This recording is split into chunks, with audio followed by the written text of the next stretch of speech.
Mine. Okay, just show people discussion. Still can learn what like that. Oh, SSL is it? Yeah. Okay, so you see, if you go to the website they gave you, right, you see this thing, right, the handshake thing. Handshake. See the attacker, server, then client, right? So basically, what is attack? The renegotiation attack is like. So basically, like for example, the client has already negotiated the keys with server, right? So it's having a secure session. So at some point, then there's need to renegotiate the keys. So like for example, when one common example is like when you browse a online shopping website, right? Then you add things to the cart. You can add things to the cart. So your entire session is secure. But then when you want to check out, you need to log into your account. So when that happens, they'll renegotiate new set of keys for new set of session. Because it's a different session. Okay.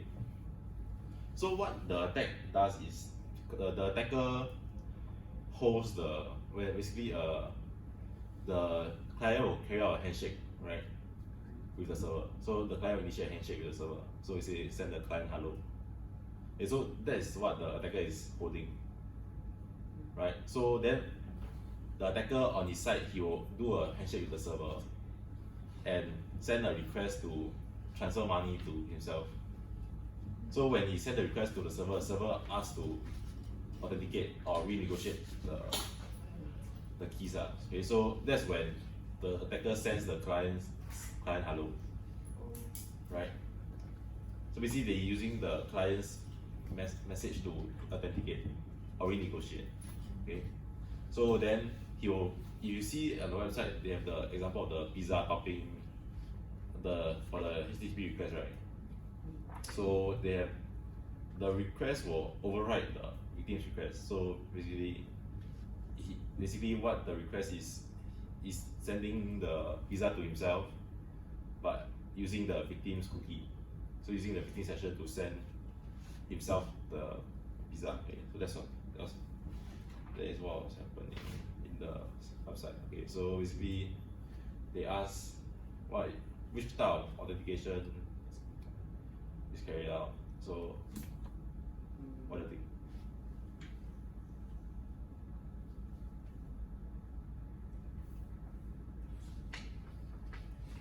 Unilateral. Okay, and who does the verification? I think the client need to verify the server is correct. I mean, it's the real server. So in this case, client is the one authenticating and verifying that the server is who he is, because the server is not doing that. Okay, then question 2: how can the client attacker know the server's vulnerability? This one is been doing this for 2 weeks. Certificate. Yeah, so certificate. Okay, and you send a certificate during your handshake. Okay, but because you see, if you look at the diagram they gave you in the website, right? The first part of handshake, it's unsecured. They represent it with a dash, so it's unsecured. So before the handshake, they can't have a secure communication. Okay. So that's that. Then basically on both handshakes, attacker will have his session key with the server and the client will have the session key with the server, right? So basically you have K1, T1, K2 and T2, right? So for attacker and the client. So does the attacker know the client's K2? I think they don't know lah. Yeah, they don't know, right? Because it's encrypted and shared between client and server. This attack is not about the attacker knowing the client's key. Okay. Yeah, so because the handshake is performed directly between server and client. Then if you look at the website, you see the initial traffic, right, between attacker and server. Then they ask which key is used to encrypt initial traffic. I think the private key or something is it? Yeah, which key? K1, right? Yeah, cause it's communication between attacker and server. Okay, up to this point still correct. Yeah.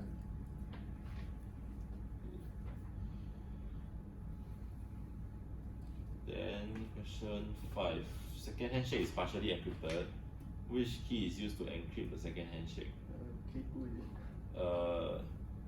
Just now you say before the handshake there's no key, right? Because the certificate is sent after the handshake, right? Or during the handshake. So I do the handshake to the server, server will send me the certificate. So before the server receives second handshake, can you encrypt it using K2? No. No, right? Okay, so that's not possible. So that leaves you with K1. So Okay. yeah, the attacker will encrypt it with K1. Okay. Oh, then number 6 is K2 lah. Okay. Question 6 is Yeah, K2. question 6 is K2 because You send a handshake already. yeah, client is sending the Second handshake. yeah. Okay. Okay, so question 7 is a typical like the security risk type question. So basically the vulnerability was discovered, but after it took a while before it was patched, right? Before it was fixed to update the protocol. Okay, so in between that, someone worries that someone looked into her report when she uploaded it. Okay, so could the confidentiality of the report be compromised? No. Right. Because a security layer or something. No, it's okay. So when you talk about confidentiality, what are you concerned about? Oh, whether the details of whether they know whether she write it or what.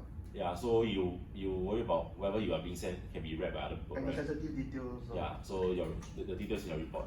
Yeah.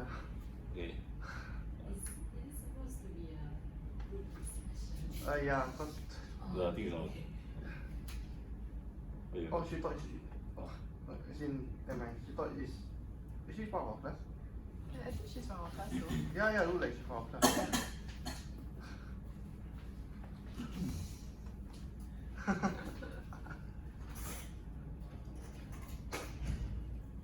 So far can follow right?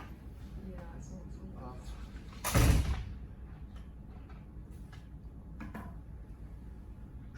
We finally record the blue screen, but oh my, I just still got no voice.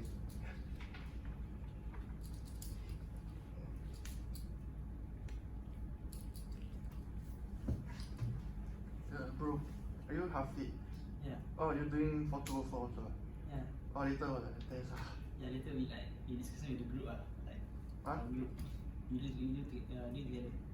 Oh, you got your group already? For photo, Yeah. we just gather, just be together. Yeah. Busy Yeah. also.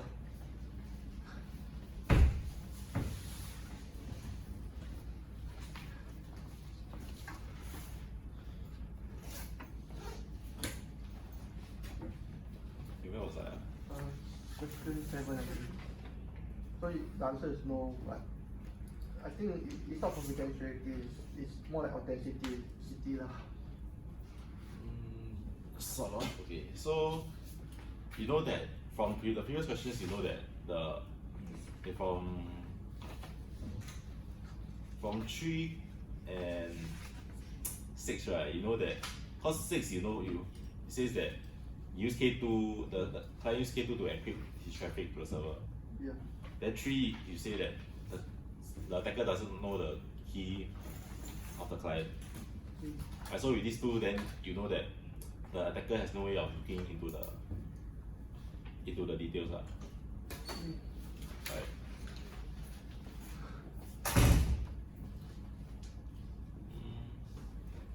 So 7 is integrity also lah. Basically, integrity of the communication is breached because someone is sort of modifying what is being requested. But then authenticity is still there because Oh yeah. the client sent the request. Because the report was wrote by her last time, so Yeah. you will not change the author or what. Yeah. Okay. I mean, you can argue that it's still able to see if you do the renegotiation attack to request for the report, but not quite sure about that. Okay.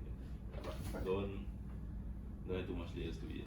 But it could be confidentiality also, right? Because maybe they can see that if she put her name in the report or what.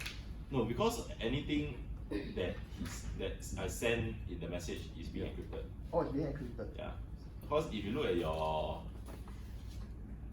network security, right, after your application layer, everything is encrypted by TLS. Transport layer security. Yeah. So basically, only your HTTP header is not encrypted, but your message is encrypted. So the report, they cannot see the report at all. Yeah, it's encrypted with the session key. So Then why would they ask whether they can put it into her report? because that's basically asking you whether like because you know this attack allows you to send requests in the place of the client, right? But then it doesn't allow you to see what the client actually sends, right? Because you know that the client will send a request with the authentication, the cookie for the okay. So you don't have to know what the client is sending. Just know that you can ignore whatever the client said.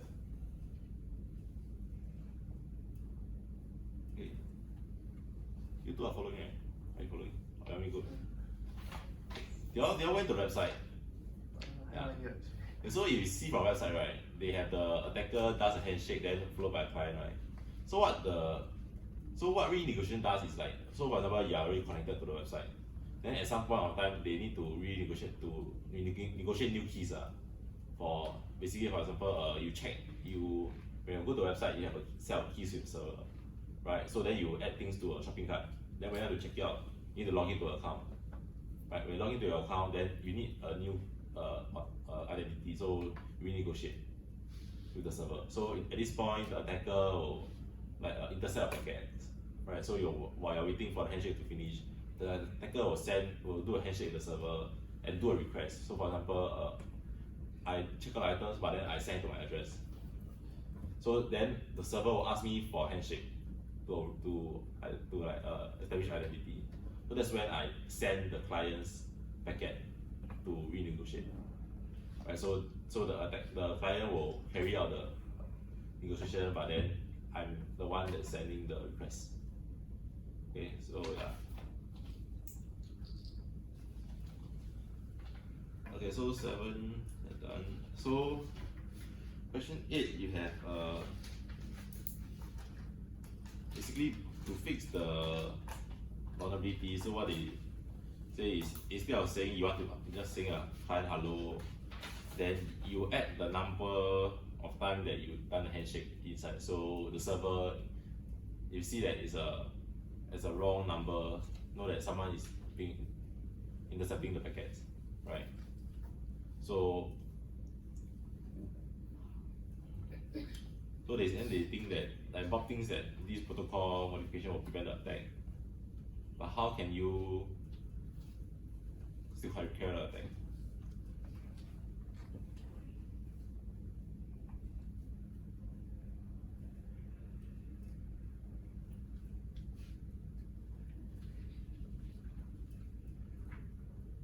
So for example, like when the attacker do a handshake with the server, so they say this is the third handshake, but then the client is also sending his third handshake.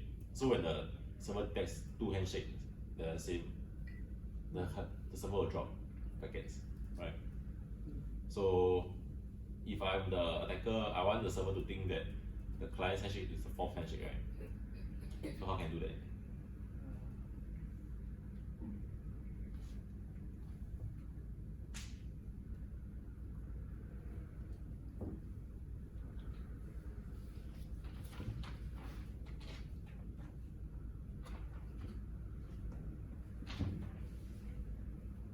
Think about what kind of message is the handshake.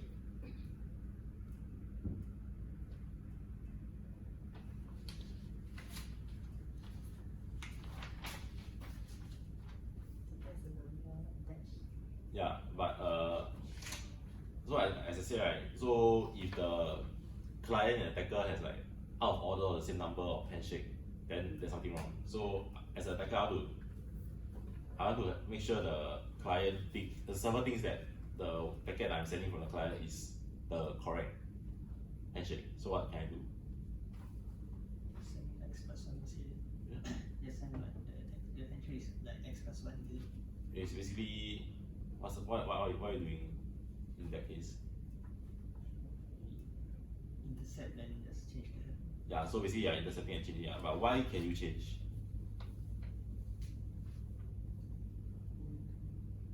Still in order. Hmm? It is still in order. Like, I mean, like, why are you allowed? Like, why are you able to change? Why do you have the ability to change as an attacker?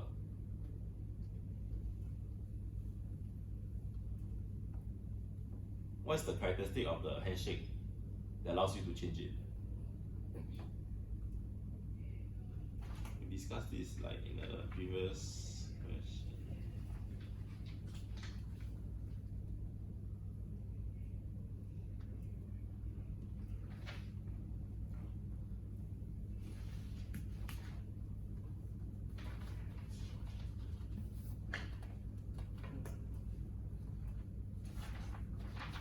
Let's say like, for example, before I connect to the server, when I do the handshake, what kind of message is there?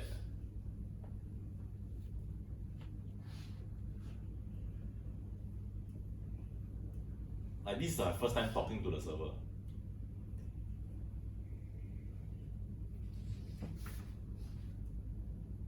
Pinging the thing. Yeah. Ping the thing. Can yes, but then like what kind of message is it?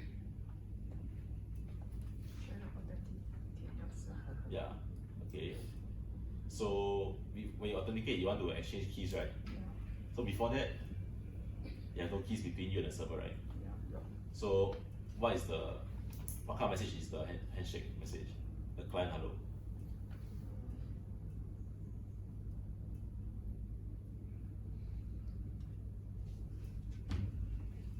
Okay, so just now you all say modify the handshake number, right? So what allows you to modify? How can you modify a message? Oh, preparing the thing in front of it. Not exactly. How do I say? So for example, like normally when you communicate with a server, right? No one can anyhow modify the whatever you said, right? Why is that so?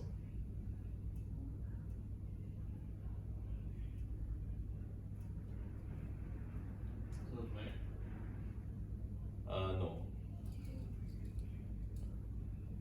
The very basic. Yeah. So because the message is encrypted. So is the handshake in this case encrypted? Yeah, I think. Yes. Wait. Yeah, sure. Oh, you mean the first time you send? Yeah.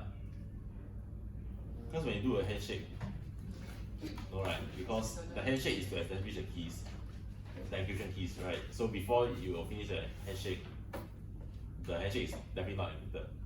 Okay.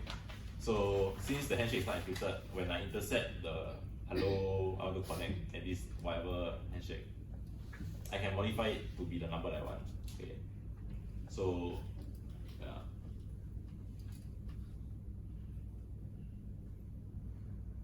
Okay, so then question 9 is a modification of question 8. So instead of now the server verifying whether it's the valid handshake, now the client himself is validating.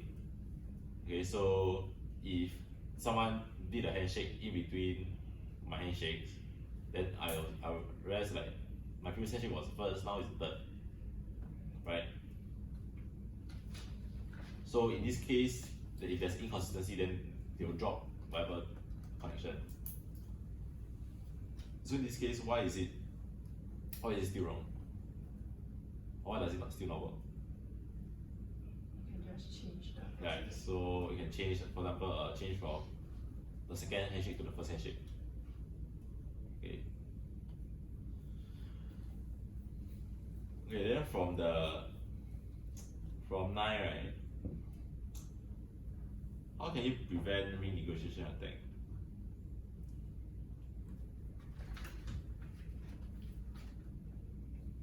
So basically, like, cause in question 9, the man in the middle changed the second to first. So how can someone prevent that? how can you detect that someone changed the message from the server? Is it something to do with three-way handshake? Not exactly. Basically, like in question 9, when I modify the handshake, right, number of handshake, I'm compromising the integrity, right? So basically, what you do is just to ensure integrity. So how can you do that?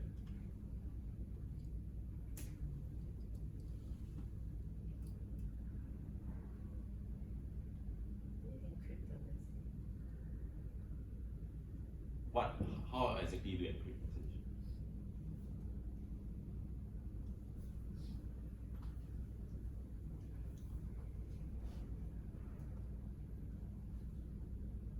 What's the way to verify something is the integrity of something?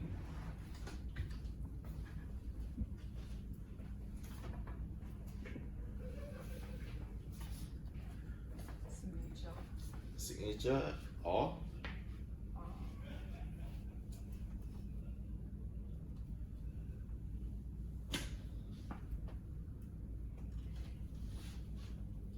what's the other version for signature?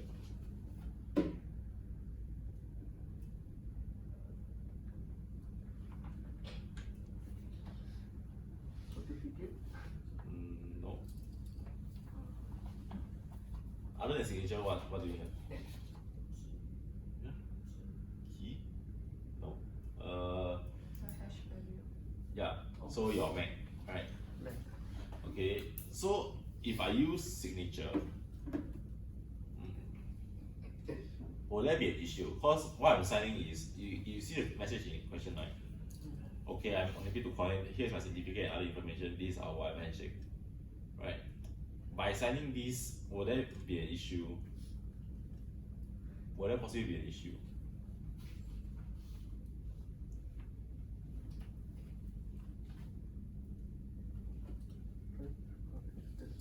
What's the question again?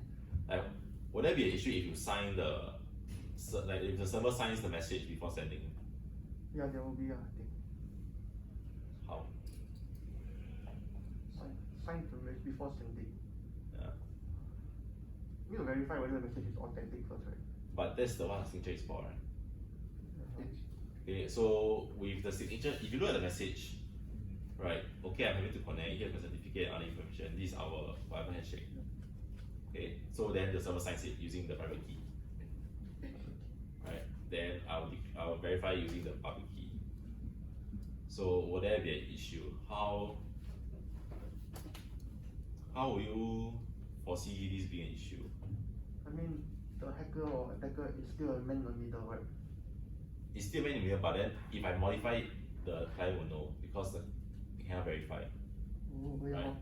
Because the if you use the public key, it will be different message lah. Yeah. Okay, so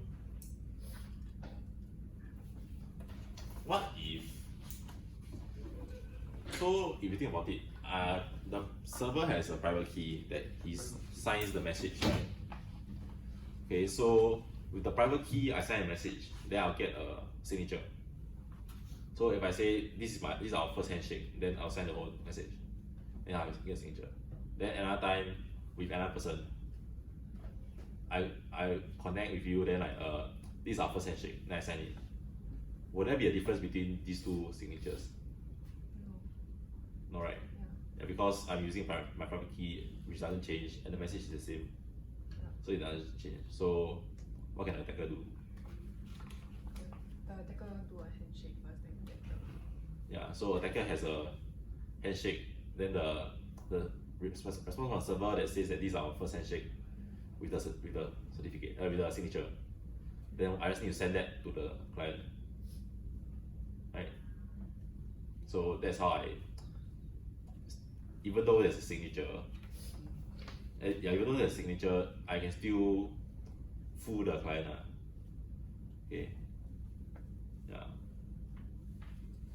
Is this question 11 or 10. or 10? Wait, so cannot use signature. Signature, yeah. I mean, they give two answers, but we think it's wrong. Oh, you think so? Yeah. For signature, you know that I can, unless you they add like unique information in the message, then the signature will be different. But then in this case, the signature is the same. If you have same message, right? Okay. Then I mean the other one is using Mac with a secret key. Yeah. Secret key, unless if you have a secret key with the client, then you can do that. Because that's how the client will verify using a secret key. But signature is you can't. Yeah, basically you can't use signature. So question 10, if we don't agree with what they say signature, can raise in the forum, ask something like that. I mean the answer if they, after that they release ma. Yeah. They ask why we think it's not signature. Yeah. Okay, so question 11. This instance of TLS performs unilateral authentication. In many web applications, the client still needs to be authenticated in some way. In the Pizza Shop application, how is the client authenticated?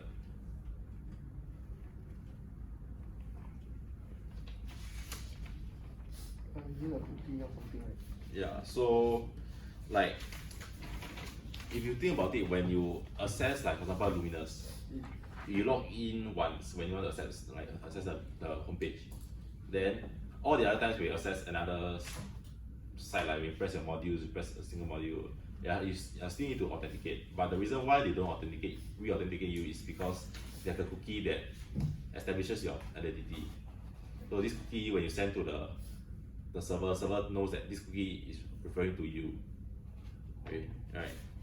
So since you know that they did a username password authentication before, so I verified the identity. Then when the client uses a cookie to represent his identity, he doesn't need to identify himself again, right? Okay, and yeah. So you can do a lot of fun, interesting things with cookies. Right? If you want to know about cookies, you go read out on replay attack. So basically, you're stealing someone's cookie and impersonating as him. Okay, yeah. Okay. Question 12. Okay, before that, any other questions? Okay, question 12. Your developer who built the website, when the attack was known, you knew that your application was vulnerable to attack. Should you rely on the web server to fix and mitigate the attack? Thus, you didn't do anything, or harden your web application by modifying the application. If you choose the latter, how will you modify prevent attack? Recall that your application is sent. Okay. Okay, so let's assume that we are hardworking developers, that we fix the thing ourselves. Okay, so how can I? So in the original message, the attacker sends a message that asks the server to ignore the next HTTP request, right? That's what they did. So how can I work around that?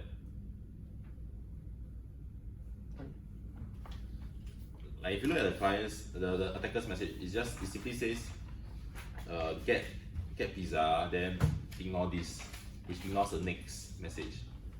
Right. So how can I bypass that?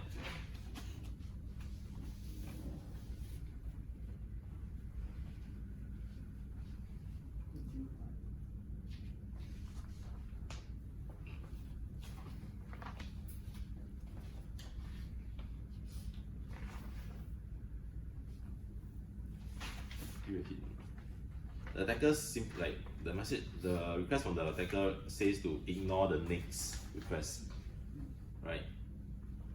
So since I know what the attacker does, what can I do? Because you know that if you send a normal request, the request will be dropped. So what can you do to work around that?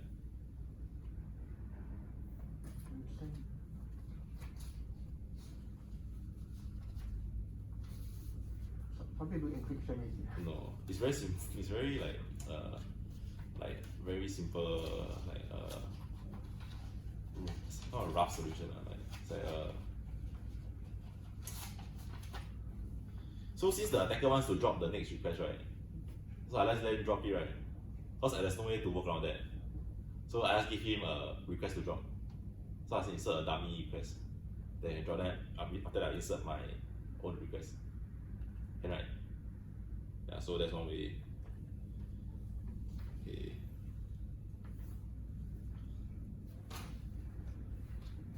Okay, another way. Yeah, but that one is a kind of rough solution since you know how the attacker works, then you work around the attacker, and if the attacker work around your work around, then you just keep fighting each other. But that's one way. Another way is if you have been paying attention to like when you browse internet, then you look at your browser. So for example, Luminous, if you pay attention, there's some authentication code in your URL. Yeah, so that's one way. Like you include part of the cookie or whatever in your URL as a argument, right? So since the attacker does not know the cookie by itself, so attacker cannot replicate the cookie in the request. Okay. I didn't understand the first one, the dropping. Okay, so like for example, like the attacker's message. Okay, so if you are at a website, you see that attacker inserts this message. So get pizza toppings, then attacker's address, right? After that, you include ignore this, X ignore this.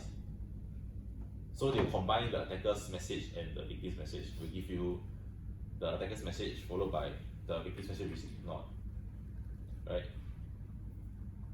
So since the attacker wants to ignore the next message, so I just include a dummy message for him to drop. Also don't send the message. No, you can just send two requests with the thing. So when the attacker drops the message, I still can get my message across. Oh, so you X ignore the attacker whatever they said. Basically, you give a dummy message for the attacker to drop.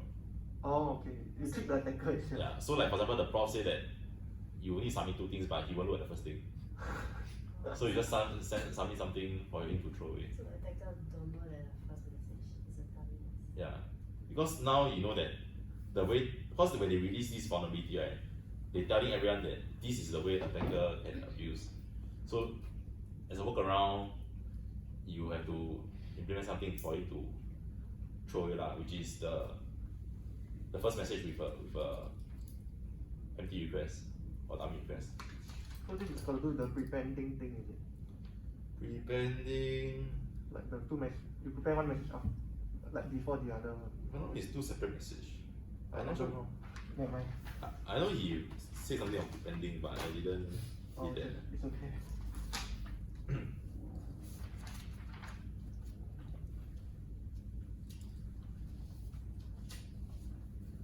Okay, so then the next one is to include something derived from the cookie. So like for example a match. So basically include information that only the client knows in the request. Right, because since the request is encrypted, so the attacker can't replicate that information.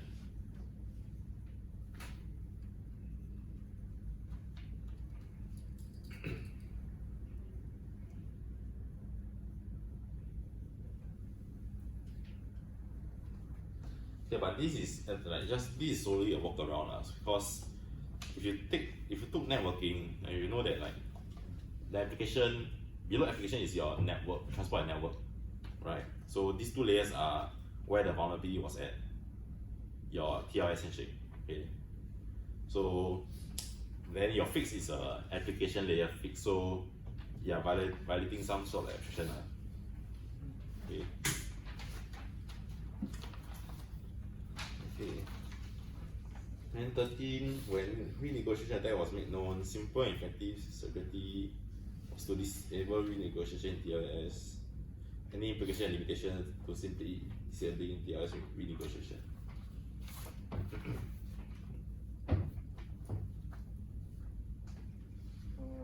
I mean, it's got to do with the transport layer security, right? No, yes, there's still. I mean, there's still the security is still there, just that you disable any sort of renegotiation. So all my connection will not require renegotiation.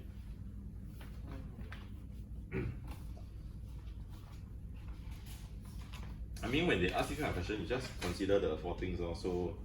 That's what implications or limitations. Just consider your confidentiality, your integrity, your availability, and your authenticity.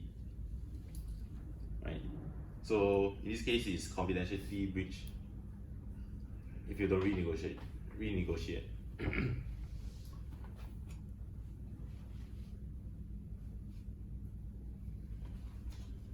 Is it?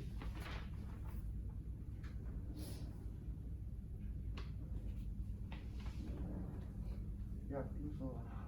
If I don't renegotiate, do I still have a secure connection with the server? Not really. Why? Why not?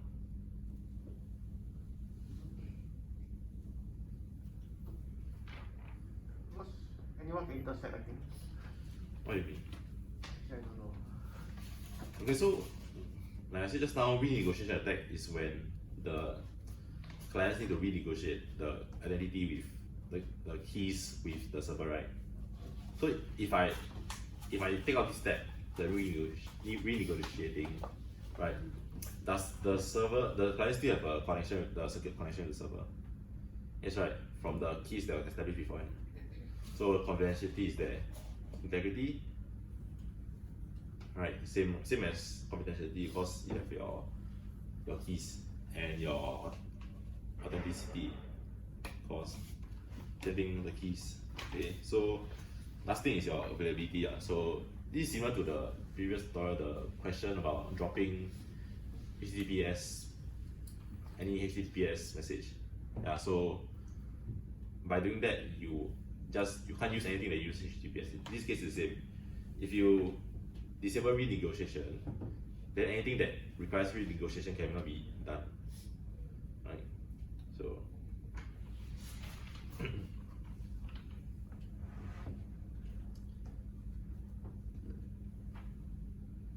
yeah, let's see.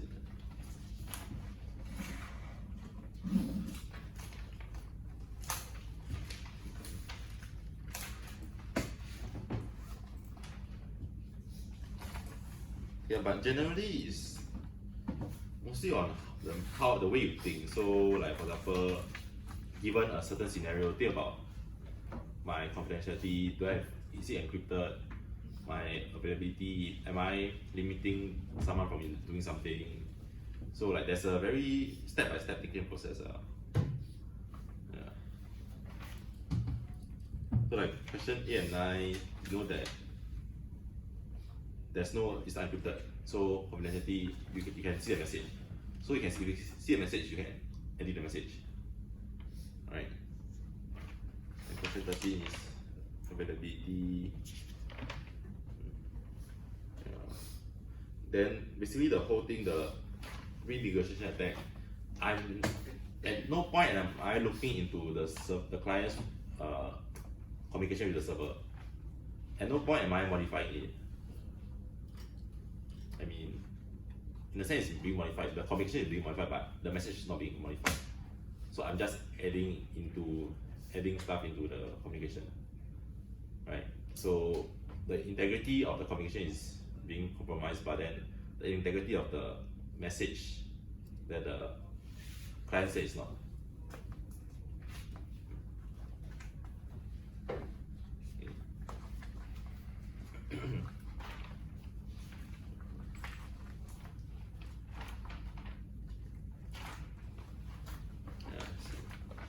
Any questions?